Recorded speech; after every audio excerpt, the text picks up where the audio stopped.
I, George Herbert Walker Bush, do solemnly swear. But you must feel responsibility to others. You must believe in serving others. I think that's a fundamental tenet of my life. A life lived in service to our nation, from his days as one of the Navy's youngest fighter pilots in World War II to loyal vice president at Ronald Reagan's side. He would then get his own chance as president, making friends across the aisle, his legacy now sealed as a man of great character. A man with a life well lived. Today, George Herbert Walker Bush, the 41st President of the United States, remembered fondly as he returned to Washington, D.C. for one final farewell. Cannons fired off a 21-gun salute as Hail to the Chief played, where eldest son, former President George W. Bush, stood at solemn attention with his hand on his heart, wife and First Lady Laura Bush by his side. The president's casket was placed on the Lincoln catafalque in the rotunda, where it will lie in state for public viewing until his funeral Wednesday.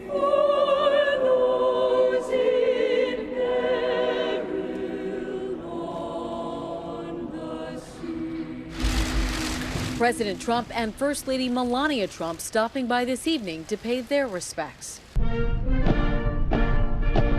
President Bush, America's longest-living president, was flown from Houston to D.C. on Air Force One via Special Air Mission 41. His trusty service dog, Sully, followed him along his journey, waiting for the president on the tarmac. After lying by his side at a funeral home in Houston,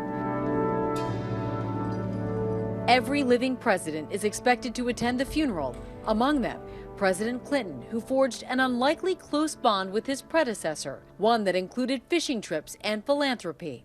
President Clinton sat down with ABC News to read a portion of the letter left for him by 41 when he took office. It said, I wish you great happiness here. There will be tough times made even more difficult by criticism, but just don't let the critics discourage you or push you off course. How did you feel when you received that letter? I thought it was vintage George Bush. I thought he meant it, but I also thought he was trying to be a citizen in the highest sense of the word. It was profoundly moving to me personally. The death of President Bush marks the end of an era in Washington politics. Over the years, Bush discussed with ABC News his deep devotion to country and family. I've been very blessed when you look around and compare life to others, how lucky we've been. President Bush's legacy as a human will be one of great decency and devotion to country and family. So much a part of his legacy, a love story 73 years strong, the longest marriage in presidential history. President Bush and former First Lady Barbara Bush. They met at a Christmas dance in Greenwich, Connecticut. My grandmother was wearing her red and green Christmas dress. I said, who is this good-looking girl, that beautiful girl over there? And the rest is history. Barbara Bush set eyes on 17-year-old George Bush and never looked back. Is he still the handsomest man you'd ever seen? My eyesight's getting bad. Golly. Would you describe Barbara Bush for me? Careful. Inside or out? Any way you know.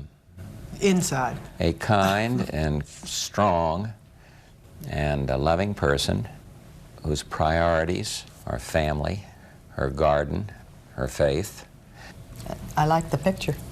Would you describe George Bush for us? Well, I'd like to say ditto. Very funny, George is. Very warm, very wise, very caring. I would put faith as a very important part of George's life, and family, and friends. And he's good. My grandfather was with my grandmother while she was sick during her last days. And then on the day that she passed away, he was there all day, holding her hand.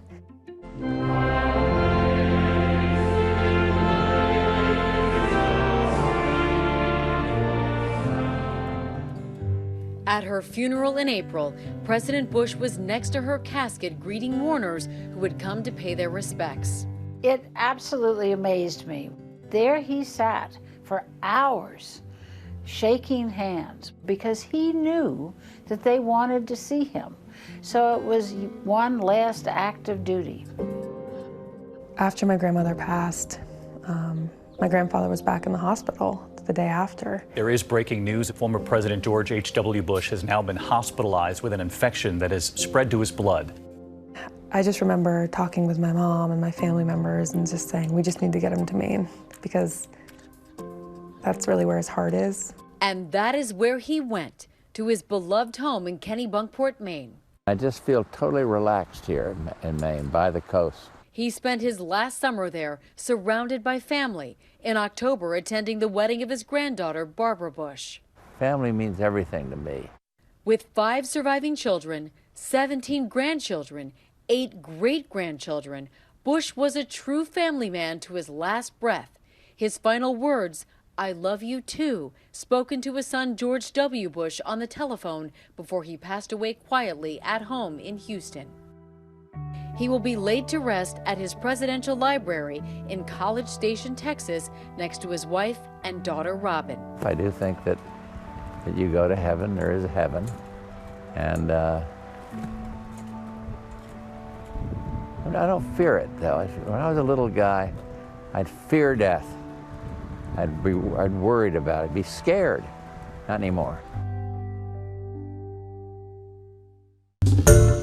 Hi everyone, George Stephanopoulos here. Thanks for checking out the ABC News YouTube channel. If you'd like to get more videos, show highlights, and watch live event coverage, click on the right over here to subscribe to our channel, and don't forget to download the ABC News app for breaking news alerts. Thanks for watching.